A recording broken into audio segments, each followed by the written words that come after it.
പേര് ഗോപപ്രിയ. ഞാൻ കായംകുളത്തു നിന്ന് വരുന്നത്. ഞാൻ ആദ്യമായി ഇവിടെ വന്ന് ഉടമ്പടി എടുക്കുന്നത് 2023 ആഗസ്റ്റ് 23 അതിന് മുന്നേ എൻ്റെ ചേച്ചി എന്നെ ഇവിടെ ഉടമ്പടി എടുക്കാൻ വിളിച്ചതാണ്. അപ്പോൾ ഞാൻ പറഞ്ഞു എനിക്കിപ്പോൾ ഉടമ്പടി എടുക്കാൻ സമയമായിട്ടില്ല, ഞാൻ പിന്നീട് ഒരു ദിവസം പോയി എടുത്തോളാം എന്ന് പറഞ്ഞ്. അങ്ങനെ ഇരിക്കുമ്പോൾ എൻ്റെ ഭർത്താവിൻ്റെ അച്ഛന് 90 വയസ്സുണ്ട്. അച്ഛൻ നടുവിന് വേദനയായിട്ടിരിക്കുക. അപ്പോൾ ഡോക്ടർ പറഞ്ഞ് അച്ഛൻ വീഴാതെ നോക്കണം, വീണ് കഴിഞ്ഞാൽ ഇനി അച്ഛൻ എഴുന്നേക്കത്തില്ല, എല്ലുകളെല്ലാം ക്ഷയിച്ചു പോയെന്ന് പറഞ്ഞു. ഡോക്ടർ പറഞ്ഞ് കുറച്ച് ദിവസങ്ങൾക്കുള്ളിൽ തന്നെ അച്ഛൻ വീണ്. അങ്ങനെ അച്ഛൻ കിടപ്പിലായി. അച്ഛൻ മൂത്രം ഒഴിക്കുന്നത് മൊത്തം ബെഡേലാണ്. ഞങ്ങൾ 2 പേര് ചേർന്ന് വേണം അച്ഛനെ ബാത്റൂമിലുമൊക്കെ കൊണ്ടുപോകാൻ. അങ്ങനെ ഞങ്ങൾക്ക് അറ്റാച്ച്ഡ് ബാത്റൂം ഇല്ലാത്തതുകൊണ്ട് തന്നെ അച്ഛനെ ഞങ്ങൾ അച്ഛൻ്റെ റൂമിൻ്റെ അടുത്തുനിന്ന് കുറച്ചും കൂടെ അങ്ങോട്ട് മാറ്റി വേറെ ഒരു റൂമിലാണ് കിടത്തുന്നത്. അങ്ങനെ ഇരിക്കുമ്പോൾ എൻ്റെ ഭർത്താവിന് ഒരു ചുമയുണ്ടായി. ചുമ വിട്ടു മാറുന്നില്ല. അപ്പം 3 വർഷത്തിന് മുൻപ് തന്നെ അദ്ദേഹത്തിന് വാൽവിന് ചുരുക്കമുള്ളതാണ്. അപ്പം ഞങ്ങളൊരു കാർഡിയോളജിയെ കാണിച്ചപ്പോൾ ഡോക്ടർ പറഞ്ഞ് എത്ര എളുപ്പം ഇത് ഓപ്പറേഷൻ ചെയ്യണം, അദ്ദേഹത്തിന് വാൽവ് നല്ല ശരിക്ക് ചുരുങ്ങി 30% പമ്പിങ് ഉള്ളു, ലീക്കുവാണെന്ന് പറഞ്ഞ്. അങ്ങനെ ഞങ്ങൾ വീട്ടിൽ വന്ന് ഞങ്ങളാകെ ഞങ്ങൾ അമൃത ഹോസ്പിറ്റലിൽ കൊണ്ട് കാണിച്ചു. അപ്പോൾ അവിടെയും ഡോക്ടർ പറഞ്ഞ് 1 മാസത്തിനുള്ളിൽ തന്നെ ഇത് ഓപ്പറേഷൻ ചെയ്യണമെന്ന് പറഞ്ഞ്. അപ്പം ഞങ്ങളാകെ ധർമ്മസങ്കടത്തിലായി. കാരണം അച്ഛനെ നോക്കാൻ ഞങ്ങളല്ലാതെ വേറെ ആരുമില്ല. അച്ഛനെ 2 പേര് പിടിച്ച് വേണം ടോയ്ലറ്റിൽ കൊണ്ടുപോകാൻ. അച്ഛൻ മൂത്രമൊക്കെ ബെഡിൽ തന്നെ പോവുക. അപ്പോൾ അച്ഛനെ ആരെ ഏൽപ്പിക്കും? അതുമല്ല ഭർത്താവിന് ഓപ്പറേഷൻ ചെയ്തുകൊണ്ടിരിക്കുന്ന സമയത്ത് തന്നെ അച്ഛൻ മരണശൈലാണ്. അച്ഛൻ എന്തെങ്കിലും സംഭവിച്ചു കഴിഞ്ഞാൽ എൻ്റെ ഭർത്താവിൻ്റെ ഹാർട്ടിനെ അത് ബാധിക്കത്തില്ലയോ? അപ്പോൾ എന്ത് ചെയ്യണമെന്ന് അറിയാൻ വയ്യ. അങ്ങനെ അപ്പോൾ എൻ്റെ ചേച്ചി വീണ്ടും വന്നിട്ട് എന്നോട് പറഞ്ഞ് നീ കൃപാസനത്തിൽ പോയി ഉടമ്പടി എടുക്ക്, നിൻ്റെ കാര്യങ്ങളെല്ലാം മാതാവ് നോക്കിക്കൊള്ളുമെന്ന് പറഞ്ഞു. അങ്ങനെ ഞാൻ ഇവിടെ ഉടമ്പടി എടുക്കാൻ വന്ന് ഫസ്റ്റ് നിയോഗം വെച്ചത് ചേച്ചി എന്നോട് പറഞ്ഞ് നീ ഓപ്പറേഷൻ ഇല്ലാതെ നിൻ്റെ ഭർത്താവിന് അസുഖം മാറണമെന്ന് വെക്കാൻ പറഞ്ഞു. ഞാൻ അങ്ങനെ വെച്ചു. 2ാമത്തെ നിയോഗം വെച്ചത് ഞാൻ അങ്ങനെ വെക്കുമ്പോഴും എൻ്റെ മനസ്സ് പറയുന്നുണ്ട് ഭർത്താവിന് ഓപ്പറേഷൻ വേണമെന്ന് തന്നെ എൻ്റെ മനസ്സ് പറയുന്നത്. പിന്നെ ചേച്ചി പറഞ്ഞപ്പോൾ ഞാൻ അങ്ങനെ തന്നെ വെച്ചു. 2ാമത്തെ നിയോഗം അച്ഛൻ സ്വന്തം കാര്യങ്ങൾ ചെയ്യാനായി എഴുന്നേൽക്കണമെന്നായിരുന്നു. പക്ഷെ എനിക്കൊരു മരവിച്ച മനസ്സായിരുന്നു ഇവിടെ വന്നപ്പോൾ. ഞാൻ പ്രാർത്ഥിക്കുന്നു ഒന്നുമില്ല. പക്ഷെ തിരിച്ചു പോകാറായപ്പോൾ ഞാൻ ഘടികാര മാതാവിൻ്റെ അടുത്ത് ചെന്ന് കരഞ്ഞേച്ച് ഞാൻ പറഞ്ഞു, മാതാവേ, എല്ലാവരും പറയുന്നു മാതാവ് സഞ്ചാരി മാതാവാണെന്ന്, എൻ്റെ കൂടെ മാതാവ് വരണേന്ന് പറഞ്ഞു. അങ്ങനെ ഞങ്ങൾ വീട്ടിൽ ചെന്ന് രാത്രി പ്രാർത്ഥിച്ച് ഞാൻ അച്ഛന് നടുവിനൊക്കെ ഇവിടുന്ന് കൊണ്ടുപോയ വെഞ്ചരിച്ച് തൈലം പറ്റി കൊടുത്ത് ഉപ്പും കൊടുത്ത് അച്ഛനെ കാശുരൂപം തലയിൽ വെച്ച് പ്രാർത്ഥിച്ചു. അങ്ങനെ ഭർത്താവിന് വയ്യാത്തതുകൊണ്ട് തന്നെ എനിക്ക് ഉറക്കമില്ല. ഞാൻ 1 മണി 2 മണി അങ്ങനെ ഇല്ലാതെ പെട്ടെന്ന് ചാടി എണീക്കും. എന്തോ ഇനി സംഭവിക്കാൻ പോകുന്നതെന്ന് അറിയാൻ വയ്യ. അങ്ങനെ ഞാൻ 2 മണിയായപ്പം ചാടി എണീറ്റ് ഞാൻ ചെന്ന് അച്ഛനെ കിടത്തി. അച്ഛൻ്റെ റൂമിലല്ല, അറ്റാച്ച്ഡ് ബാത്റൂം ഇല്ലാത്തതുകൊണ്ട് ബാത്റൂമിൻ്റെ അടുത്തുള്ള റൂമിലാണ്. അപ്പം ഞാൻ ചെന്ന് അച്ഛനെ നോക്കുമ്പോൾ അച്ഛനെ അവിടെ കാണുന്നില്ല. അപ്പം ഞാൻ ചെന്നിട്ട് പെട്ടെന്ന് അച്ഛൻ്റെ റൂമിൽ ചെന്ന് നോക്കി. അപ്പോൾ അച്ഛൻ ഉറങ്ങത്തില്ല. പക്ഷെ അച്ഛൻ അന്ന് ഭയങ്കര ബോധം കേട്ട് കിടന്ന് ഉറങ്ങുന്നു. അപ്പം ഞാൻ ഭർത്താവിനോട് എന്നിട്ട് ചോദിച്ചു, ഞാൻ അച്ഛൻ്റെ റൂമിൽ കൊണ്ടുപോയത്. അപ്പോൾ ഭർത്താവിനോട് പറഞ്ഞു എനിക്കറിയത്തില്ല. ഞാൻ പറഞ്ഞു അച്ഛനെന്തായാലും 2 പേര് പിടിക്കാൻ നടക്കാതെ അച്ഛൻ അങ്ങോട്ട് പോകത്തില്ലല്ലോ, പിന്നെ എങ്ങനെ അച്ഛൻ പോയെന്ന്. അച്ഛൻ്റെ ഉറക്കം കണ്ടോട്ട് ഞാൻ അച്ഛനെ വിളിച്ചൊന്നുമില്ല. ഞാൻ പോയി കിടന്നുറങ്ങി. 5:30 പ്രാർത്ഥന കഴിഞ്ഞ് വീണ്ടും ഞാൻ ഈ തൈലവുമായി അച്ഛന് പുരട്ടാൻ വന്ന് ഉപ്പും കൊടുത്ത് കാശുരൂപം കൊണ്ട് പ്രാർത്ഥിച്ച്. അപ്പോൾ ഞാൻ അച്ഛനോട് ചോദിച്ചു, അച്ഛൻ എങ്ങനെ ഈ റൂമിൽ വന്നത്? അപ്പോൾ അച്ഛൻ എന്നോട് പറഞ്ഞ് എനിക്ക് ഓർമ്മയില്ല, ഞാൻ ഇന്നലെ ബോധം കെട്ട് കിടന്ന് ഉറങ്ങി, എന്നെ ആരോ പിടിച്ചിവിടെ കൊണ്ടുവന്ന് കിടത്തിയതാന്ന്. എൻ്റെ മാതാവല്ലാതെ ആ വീട്ടിൽ വേറെ ആരുമില്ല, ഞാനും എൻ്റെ ഭർത്താവ് മാത്രമേ ഉള്ളൂ അവിടെ. അച്ഛൻ അന്ന് പിച്ച വെച്ച് നടന്ന് ഇന്ന് അച്ഛൻ 90 വയസ്സുള്ള അച്ഛനാണ്. ഡോക്ടർ പറഞ്ഞത് ഇനി അച്ഛൻ എഴുന്നേൽക്കത്തില്ലെന്ന്. പക്ഷെ ഇന്നും അച്ഛൻ 90 വയസ്സുള്ള അച്ഛൻ ഇന്ന് സ്വന്തം കാര്യങ്ങൾ നോക്കുകയും ബാത്റൂമിൽ പോവുകയും എല്ലാം ചെയ്യുന്നു. മാത്രമല്ല ഈശോ ഞങ്ങളുടെ അച്ഛനെ തിരിച്ചു കൊണ്ടുവന്നുകൊണ്ട് എൻ്റെ ഭർത്താവിന് ഓപ്പറേഷൻ ചെയ്തപ്പം ഭർത്താവിന് ശമ്പളം കുറവാണ്. അപ്പോൾ ഭർത്താവിന് ഓപ്പറേഷൻ വരുമ്പം ഞങ്ങൾ ഈ 5 മാസം, അപ്പോൾ ഭർത്താവിന് ഓപ്പറേഷൻ കഴിഞ്ഞ് 5 മാസമായി. ഈ 5 മാസം ഞങ്ങൾ കഴിഞ്ഞത്, അച്ഛൻ സർവീസ് പെൻഷനുള്ള ആളാണ്. അപ്പോൾ അച്ഛൻ ഈ പെൻഷൻ കൊണ്ടാണ് ഞങ്ങൾ ഈ 5 മാസം കഴിയുന്നത്. ഈശോ പറയുന്ന കൂട്ട് ഞങ്ങൾ പാറമേൽ വീട് വെച്ചു, പ്രളയത്തിൽ തളരാതെ ഈശോ ഞങ്ങളെ രക്ഷിച്ച്. അച്ഛനുള്ളത് കൊണ്ടാണ് ഞങ്ങൾ ഇതുവരെയുള്ള എല്ലാ കാര്യവും അച്ഛനെ വെറുതെ കിടത്തുമല്ല, പൂർണ്ണ ആരോഗ്യവാനോടെ ഈശോ ഞങ്ങൾക്ക് തിരിച്ചു തന്നത്. ഞങ്ങളുടെ അച്ഛൻ മരിച്ചു പോകുമെന്ന് വെച്ച് അച്ഛൻ്റെ ബന്ധുക്കളെല്ലാം ഇവിടെ വരുമായിരുന്നു. എന്നിട്ട് മരിക്കാറായി കിടക്കുന്ന അച്ഛനെ കാണും. ഇപ്പോൾ എല്ലാവർക്കും അച്ഛനൊരു സാക്ഷിയാണ്. അച്ഛൻ്റെ ബന്ധുക്കൾ തന്നെ, ഞങ്ങൾ ഹിന്ദുവാണ്, അച്ഛൻ്റെ ബന്ധുക്കൾ ഒരുപാട് പേര് ഇപ്പോൾ ഇവിടെ വന്ന്, ഞാൻ പറയണ്ട, കാരണം അച്ഛനെ മരിച്ചു പോകുന്ന അച്ഛൻ തിരിച്ചു വന്നപ്പോൾ ഒരുപാട് പേര് ഇവിടെ വന്ന് ഇപ്പോൾ ഉടമ്പടി എടുത്ത്. രണ്ടാമത് എൻ്റെ ഭർത്താവിന് വാൽവ് ചുരുക്കമായിരുന്നു. അപ്പം അദ്ദേഹത്തിന് പമ്പിങ് കുറവായിരുന്നു, 30% പമ്പിങ് ഉള്ളായിരുന്നു. പിന്നെ ലീക്കും ഉണ്ട്. അങ്ങനെ ഞങ്ങൾ അമൃത ഹോസ്പിറ്റലിൽ ചെന്ന് ഓപ്പറേഷൻ വേണമെന്ന് പറഞ്ഞ്, അങ്ങനെ ഞാൻ ദിവസവും കരഞ്ഞ് പ്രാർത്ഥിക്കും മാതാവിനോടും, മാതാവ് എൻ്റെ ഭർത്താവിന് ഓപ്പറേഷൻ ഇല്ലാതെ തന്നെ ഇത് നടക്കണേ എന്ന്. പക്ഷേ എൻ്റെ വീട്ടിലത് ആർക്കും അറിയത്തില്ല. ഞാൻ കരഞ്ഞിട്ടുള്ളത് മാതാവിനോടും ഈശോയിടുവാ. ഞാൻ കരഞ്ഞാൽ എൻ്റെ ഭർത്താവിൻ്റെ ഹാർട്ടിന് ബാധിക്കുമല്ലോ എന്ന് വെച്ച് ഞാൻ എൻ്റെ ഭർത്താവിൻ്റെ മുൻപിലും കരഞ്ഞിട്ടില്ല, ഞാൻ ആരുടെ മുൻപിലും കരഞ്ഞിട്ടില്ല. പക്ഷേ മാതാവിൻ്റെ ഈശോയുടെയും മുമ്പിൽ ഞാൻ കഥ കടച്ചിട്ടും കരഞ്ഞ് പ്രാർത്ഥിക്കുമായിരുന്നു. അങ്ങനെ ഞാൻ പ്രാർത്ഥിച്ചുകൊണ്ടിരിക്കുമ്പോൾ ഒരു ദിവസം എൻ്റെ മോള് വന്നിട്ട് പറഞ്ഞു, മോൾക്കറിയത്തില്ല ഞാൻ എന്താ പ്രാർത്ഥിക്കുന്നതെന്ന്. പക്ഷെ മോള് വന്നിട്ട് എന്നോട് 7 വയസ്സുള്ള മോളാണ്. മോള് വന്നിട്ട് എന്നോട് പറയുവാ, അമ്മേ യേശു പറയുന്നുണ്ടായിരിക്കും അച്ഛൻ ഓപ്പറേഷൻ ചെയ്താലേ ഈ അസുഖം മാറത്തുള്ളൂന്ന്. പക്ഷെ വീട്ടിൽ ആർക്കും അറിയത്തില്ല ഞാൻ പ്രാർത്ഥിക്കുന്നത്, എനിക്ക് മാത്രമേ, ഈശോയ്ക്കും മാതാവിനും മാത്രമേ അറിയത്തുള്ളൂ. എങ്ങനെ ഈ മോള് ഇതെന്തോ എങ്ങനെ ഈ പറഞ്ഞതെന്ന് ഞാൻ ചോദിച്ചിട്ടുമില്ല ഇതുവരെ. അങ്ങനെ ഞങ്ങൾ ഓപ്പറേഷത്തിനായി പോയി. രാവിലെ 7:30 എൻ്റെ ഭർത്താവിനെ ഓപ്പറേഷൻ കയറ്റി. 5:30 ആയപ്പോഴാണ് ഓപ്പറേഷൻ കഴിഞ്ഞ് ഇറക്കിയത്.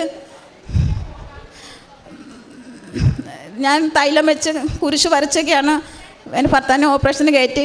അങ്ങനെ വൈകിട്ട് ഇത്രയും താമസിക്കുമ്പോൾ ഞാൻ മാതാവിനോട് പരിഭവങ്ങൾ പറഞ്ഞു, മാതാവേ ഞാനൊരു ഹിന്ദുവാണ്, ഞാനൊരു ക്ഷേത്രത്തിൽ മാതാവിനെ ഈശോയും വിശ്വസിച്ച് ഞാനൊരു ക്ഷേത്രത്തിൽ പോയി പ്രാർത്ഥിച്ചില്ല, മാതാവിനെ ഈശോയും വിശ്വസിച്ച് ഞാനിവിടെ വന്നത്. പക്ഷേ എൻ്റെ ഭർത്താവിന് എന്തെങ്കിലും പറ്റിയാൽ ഞാൻ ആത്മഹത്യ ചെയ്യും, ഞാൻ തിരിച്ച് വീട്ടിലേക്ക് പോകത്തില്ലെന്ന് പറഞ്ഞ്.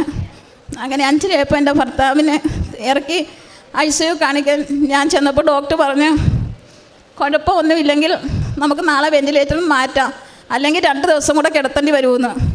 ഡോക്ടർ അങ്ങനെ പറഞ്ഞപ്പോൾ എനിക്ക് തോന്നി എന്തെങ്കിലും കുഴപ്പം കാണുമായിരിക്കും, അതായിരിക്കുമല്ലോ എന്ന്.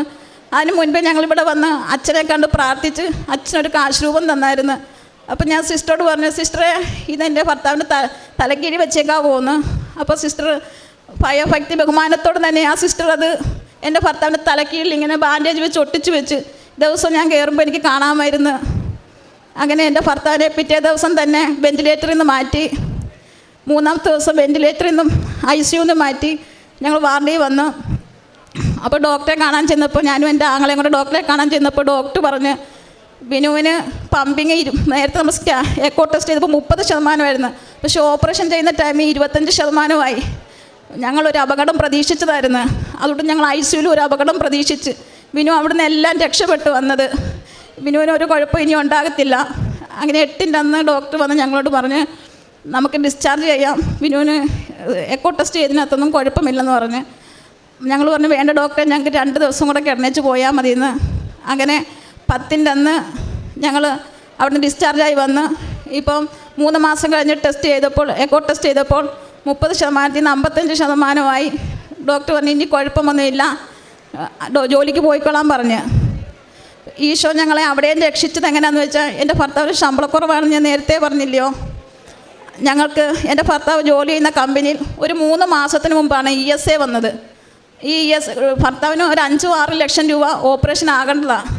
പക്ഷേ എൻ്റെ ഈശോ ഈ 3 മാസത്തിന് മുമ്പ് ഞങ്ങളെ ഞങ്ങൾക്ക് മുൻപേ പോയി മലകൾ തകർക്കുകയും ഇരുമ്പോടാലുകൾ തകർക്കുകയും ചെയ്ത ഈശോ ഞങ്ങൾക്ക് മുൻപേ 3 മാസത്തിന് മുമ്പേ ഞങ്ങൾക്ക് കരുതി വെച്ചിരുന്ന ESA 3 മാസം ഓപ്പറേഷൻ 5-6 ലക്ഷം രൂപയായി. അത് മൊത്തം ഞങ്ങൾ ESA വഴിയാണ് പോയത്. 10 പൈസ ഞങ്ങളുടെ കയ്യിൽ നിന്നായില്ല. ഈ 3 മാസം എൻ്റെ ഭർത്താവിന് ഓപ്പറേഷൻ കഴിഞ്ഞ് 3 മാസം കഴിഞ്ഞപ്പോൾ തന്നെ ESAയും കട്ടായി. ഇനി അങ്ങോട്ട് ESA ഇല്ല. അപ്പോൾ ഈശോ ഞങ്ങൾക്ക് വേണ്ടി മാത്രം ആ ESA തന്ന് രക്ഷിച്ച്. പിന്നെ അടുത്ത ഒരെണ്ണം എൻ്റെ ഈ ഭർത്താവിനും അച്ഛനും വയ്യായിരിക്കുന്ന സമയത്ത് തന്നെ എൻ്റെ മോടെ ഒരു സ്വർണത്തിൻ്റെ മാല എടുത്തപ്പോൾ അത് കൊളുത്ത് കാണുന്നില്ല. അപ്പോൾ ഞാൻ എനിക്ക് കൊളുത്ത് കാണുന്നില്ല, എനിക്ക് വയ്യ, ആകെ ടെൻഷനായി, എനിക്ക് ഇനി ടെൻഷൻ അടിക്കാൻ വയ്യാലോ എന്ന് ഞാൻ പറഞ്ഞു. ഞാൻ നോക്കാനും പോയില്ല, പോയെന്ന് പറഞ്ഞ്. അത് കഴിഞ്ഞ് ഞാൻ വേറെ ആ സ്വർണ്ണിരിക്കുന്ന റൂമിലല്ല, വേറെ റൂമിൽ പോയി കിടന്ന് ഉറങ്ങി. ഉച്ചയ്ക്കായപ്പോൾ ഉറങ്ങി ഞാൻ എണീക്കുമ്പോൾ അവിടെ ഒരു കസേര എടുക്കുന്നു. ആ കസേരയിൽ ഈ കൊളുത്തിരുന്ന് മിന്നുന്നു. ഞാൻ നോക്കിയപ്പോൾ എൻ്റെ കൊളുത്തിരിക്കുന്നു. ഞാൻ പറഞ്ഞു ഇത് എങ്ങനെ അതെങ്ങനെ വന്നെന്ന് എനിക്കും അറിയത്തില്ല, ഞങ്ങളിൽ ആർക്കും അറിയത്തില്ല. കാരണം മാല ഇരിക്കുന്ന വേറെ റൂമിൽ, ഞാൻ ആ റൂമിൽ നിന്ന് ഇങ്ങോട്ട് മാല കൊണ്ടുവന്നിട്ടുമില്ല. അങ്ങനെ ആ കൊളുത്ത് കിട്ടിയപ്പോൾ ഞാൻ എൻ്റെ ഒരു കൂട്ടുകാരിയോട് പറഞ്ഞ് എൻ്റെ ഈ മാതാവ് എനിക്ക് കൊടുത്തെന്ന്. അപ്പോൾ എൻ്റെ കൂട്ടുകാരി പറഞ്ഞു, പോടി അവിടുന്ന്, എന്താ മാതാവ് പുതിയത് മേടിച്ചുകൊണ്ട് തന്നോ? എന്നെ കളിയാക്കി. പക്ഷേ ഞങ്ങളെ സാക്ഷിയായി ഉയർത്തിയത് കണ്ടുകൊണ്ട് ആ ആൾ, ഞങ്ങൾ ഹിന്ദുവാണ്, ആ കൂട്ടുകാരിയും ഹിന്ദു വിശ്വാസവും ഇല്ല, ഒരു വിശ്വാസവും ഇല്ല. ഇന്ന് എൻ്റെ കൂട്ടുകാരിയും ഇവിടെ ഉടമ്പടി ജീവിതത്തിലാണ് ജീവിക്കുന്നത്. ഞങ്ങളുടെ വീട്ടിലെ സാക്ഷ്യം കണ്ട് ഞങ്ങളുടെ നാട്ടിൽ ഒരുപാട് പേര് ഇവിടെ ഉടമ്പടി എടുത്തിട്ടുണ്ട്. ഞങ്ങൾ ആരോടും പറയാതെ തന്നെ അത്രയ്ക്ക് തകർന്നു പോയിട്ടൊന്ന് ഞങ്ങളെ തിരിച്ചു കൊണ്ടുവന്നതാണ്. പിന്നെ ഞാൻ ദിവസവും ബൈബിള് വായിക്കുമായിരുന്നു. ബൈബിള് ഞാൻ ഹോസ്പിറ്റലിൽ പോയപ്പോൾ ഞാൻ ഒരു ദിവസം പോലെ ഞാൻ ഉടമ്പടി എടുത്ത് ഇന്ന് വരെ 5 മാസമായി പുതുക്കുകയും ചെയ്തു. ഇന്ന് വരെ ഞാൻ ബൈബിൾ വായന മുടക്കിയിട്ടില്ല. ഞാൻ ഹോസ്പിറ്റലിൽ കൊണ്ടുപോയി അവിടെ ഇരുന്ന് രാവിലെയും വൈകിട്ടും ബൈബിൾ വായിക്കുമായിരുന്നു, അവിടെ ഇരുന്ന് പ്രാർത്ഥിക്കുമായിരുന്നു. പക്ഷേ ഹോസ്പിറ്റലിൽ മെഴുകുതിരി കത്തിക്കാൻ എനിക്ക് പറ്റിയില്ല. എന്നാലും ഞാൻ പ്രാർത്ഥനയ്ക്ക് ഒരു മുടക്കം, ഒത്തിരി കഷ്ടതയിൽ കൂടെ ഞാൻ കടന്നുപോയി. എന്നാലും ഞാൻ പ്രാർത്ഥന മുടക്കിയിട്ടില്ല, ബൈബിൾ വായനയും മുടക്കിയിട്ടില്ല. ആദ്യം ഞാൻ ബൈബിൾ വായിക്കുമ്പോൾ എനിക്കൊന്നും മനസ്സിലാവത്തില്ലായിരുന്നു. പിന്നെ എനിക്ക് ബൈബിൾ വായിക്കുമ്പോൾ ഈശോ എനിക്ക് അതിൽ കൂടെ മറുപടി തരുന്നതായി തോന്നും. ഈശോയോട് ഒരു ദിവസം ഞാൻ ചോദിച്ചു, ഈശോ ഇവിടെ സാക്ഷ്യം പറയുന്നതിന് എല്ലാവരും പറയുന്നുണ്ടല്ലോ ഓപ്പറേഷൻ വേണ്ടാന്ന്, എന്നിട്ട് എൻ്റെ ഭർത്താവിന് എന്താ ഓപ്പറേഷൻ വേണ്ടി വന്നത്? അപ്പോൾ ഈശോ എനിക്ക് തന്നൊരു വചനമാണ്, അല്പസമയത്തിനുള്ളിൽ നിങ്ങൾ എന്നെ കാണുകയില്ല, അല്പസമയത്തിനുള്ളിൽ നിങ്ങൾ എന്നെ കാണും. അപ്പോൾ അത് ശിഷ്യന്മാർക്ക് മനസ്സിലാവത്തില്ല. അപ്പോൾ ഈശോ അത് വിശദീകരിച്ചു കൊടുക്കും. പ്രസവവേദന അനുഭവിക്കുന്ന സ്ത്രീക്ക് പ്രസവവേദന വരുമ്പോൾ ആ വേദന സഹിച്ചേ പറ്റത്തുള്ളൂ. എന്നാൽ അവൾക്ക് ഒരു മനുഷ്യ കുഞ്ഞിന് ജന്മം കൊടുക്കുമ്പോൾ അവൾ ആ കുഞ്ഞിന് ജന്മം കൊടുത്തത് കൊണ്ട് സന്തോഷവതിയാകും. അപ്പോൾ എൻ്റെ ഭർത്താവിന് ഓപ്പറേഷൻ, അപ്പോൾ ഹൃദയം നുറുങ്ങിയ വേദന ഉണ്ടായാലും നീ പിന്നീട് ഒരിക്കലും ദുഃഖിക്കേണ്ടാത്ത വിധത്തിൽ നിനക്ക് സന്തോഷമുണ്ടാകുമെന്ന് ഈശോ പറഞ്ഞ്. അപ്പോൾ എനിക്ക് മനസ്സിലായി എൻ്റെ ഭർത്താവിന് ഓപ്പറേഷനിൽ കൂടി തന്നെ ആ രോഗം മാറത്തുള്ളായിരുന്നു. പിന്നെ ഞാൻ കാരുണ്യപ്രവർത്തനം ചെയ്യുന്നത്, പത്രം മേടിച്ച് ഞാൻ എല്ലാവർക്കും കൊടുക്കുമായിരുന്നു. അത് ഞാൻ ആർക്കും വെറുതെ അല്ല ഞാൻ ആ പത്രം കൊടുക്കുന്നത്. എൻ്റെ വീട്ടിൽ എനിക്ക് ഉടമ്പടി എടുത്തുകൊണ്ട് പോയി അന്ന് തന്നെ എനിക്ക് അനുഭവം ഉണ്ടായി. ആ അനുഭവം പറഞ്ഞ് ഞാൻ പറയേണ്ട കാര്യം കൂടുതലില്ല, കാരണം ഞങ്ങളുടെ നാട്ടുകാരെല്ലാം വന്ന് ചോദിക്കും നിങ്ങൾക്ക് എങ്ങനെ ഈ മാറ്റം സംഭവിച്ചതെന്ന്. അങ്ങനെ എനിക്ക് പറഞ്ഞു കൊടുക്കേണ്ട കാര്യമില്ല, എന്നാലും ഞാൻ പറഞ്ഞു കൊടുത്തു. ഒരു വ്യക്തികൾക്ക് പോലും ഞാൻ പത്രം പറയാതെ കൊടുത്തിട്ടില്ല, കാരണം എൻ്റെ ജീവിതത്തിൽ എനിക്ക് അതേ അനുഭവം ഉണ്ടായിട്ടുണ്ട്. ഞാൻ എല്ലാവർക്കും പറഞ്ഞിട്ടാണ് കൊടുത്തത്. പിന്നെ ഞാൻ എനിക്ക് ഉപവാസം എടുക്കുന്നത് എങ്ങനെയാണെന്ന് അറിയില്ല. എനിക്ക് ആഹാരം കഴിക്കാതിരിക്കുമ്പോൾ ശരീരം വിറയ്ക്കും. അപ്പോൾ ഞാൻ ഈശോയോട് ചോദിച്ചു, ഈശോയെ എനിക്ക് ആഹാരം കഴിക്കാതിരുന്ന ശരീരം വിറയ്ക്കും, അപ്പോൾ ഞാൻ എങ്ങനെ ഉപവാസം എടുക്കുന്നത്? അപ്പോൾ ഈശോ എനിക്ക് ബൈബിളിൽ കൂടെ എപ്പോഴും മറുപടി തരും. അപ്പോൾ ഈശോ എന്നോട് പറഞ്ഞു, ഞാൻ ബൈബിൾ പറഞ്ഞപ്പോൾ ഈശോ എന്നോട് പറഞ്ഞ്, ഒരു നേരം ആഹാരം കഴിക്കാത്തയാണ് ഉപവാസമെന്ന് നിന്നോട് ആര് പറഞ്ഞു? പക്ഷെ ആ വാക്ക് ഞാൻ അന്ന് മാത്രമേ ആ ബൈബിളിൽ കണ്ടിട്ടുള്ളൂ, ഞാൻ പിന്നീട് ആ വാക്ക് കണ്ടിട്ടില്ല. ഈശോ പറഞ്ഞു, മനഃശുദ്ധി, വാക്ശുദ്ധി, ചിന്താശുദ്ധി, പ്രവൃത്തിശുദ്ധി ഇല്ലാത്തവന് ഉടുപ്പിച്ചും വീടില്ലാത്തതിനെ താമസിപ്പിച്ചുമാണ് നമ്മൾ ഉപവാസം എടുക്കേണ്ടത്. അതാണ് ഈശോ ഇഷ്ടപ്പെടുന്ന ഉപവാസമെന്ന് ഈശോ എന്നോട് പറഞ്ഞ്. ഞാൻ എല്ലാവരും മദ്യത്തിന് അടിമയാകുന്ന പോലെ ഞാൻ ചോറിന് അടിമയായിരുന്നു. എനിക്ക് ചോറ് എത്ര കഴിച്ചാലും മതി വരത്തില്ല, ഞാൻ അമിതമായിട്ട് ചോറ് കഴിക്കും. അപ്പോൾ ഈശോ എനിക്ക് ബൈബിളിൽ കൂടെ തന്നെ പറഞ്ഞിട്ടുണ്ട്, നിൻ്റെ അമിത ഭോജനം മരണത്തിന് കാരണമായേക്കാന്ന്. പക്ഷെ ഞാൻ ഒരുപാട് തവണ കണ്ടെങ്കിലും എനിക്ക് ചോറ് അങ്ങോട്ട് നിർത്താൻ പറ്റുന്നില്ല. പക്ഷെ ഞാൻ ഇപ്പം മാതാവിനോടും ഈശോയോടും പറഞ്ഞ് മാതാവിനെ സാക്ഷിയാക്കി മാതാവിന് വേണ്ടി ഞാൻ ഇപ്പോൾ ചോറ് ഉപേക്ഷിച്ച് ഞാൻ ആഴ്ചയിൽ 2 ദിവസമേ ചോറ് കഴിക്കാറുള്ളൂ. 5 ദിവസങ്ങളിൽ ഞാൻ ചോറ് കഴിക്കാറില്ല. അത് എനിക്ക് കഴിയാത്തൊരു കാര്യമായിരുന്നു. മാതാവിനെ കൂടെ എനിക്ക് ജീവിതത്തിൽ കഴിയാത്തൊരു കാര്യമായിരുന്നത്. കാരണം ചോറിനോട് എനിക്ക് അത്രയ്ക്ക് ആസക്തിയായിരുന്നു. അതുപോലെ പഞ്ചസാര, ഞാൻ മധുരവും കൂടുതൽ കഴിക്കുമായിരുന്നു. അപ്പോൾ ഈശോയ്ക്കും വേണ്ടി മാതാവിനും വേണ്ടി ഞാൻ മാതാവിനോട് പറഞ്ഞു, മാതാവിന് വേണ്ടി മാത്രമല്ലാതെ എനിക്കിത് ഉപേക്ഷിക്കാൻ പറ്റത്തില്ല. അങ്ങനെ ഞാൻ പഞ്ചസാരയും പൂർണ്ണമായി ഉപേക്ഷിച്ച്. ഇത്രയേറെ അനുഗ്രഹങ്ങൾ തന്ന എൻ്റെ ഈശോയ്ക്കും എൻ്റെ മാതാവിനും ഹൃദയം നിറഞ്ഞ നന്ദിയും സ്തുതിയും പുകഴ്ചയും ഞാൻ പറയുന്നു.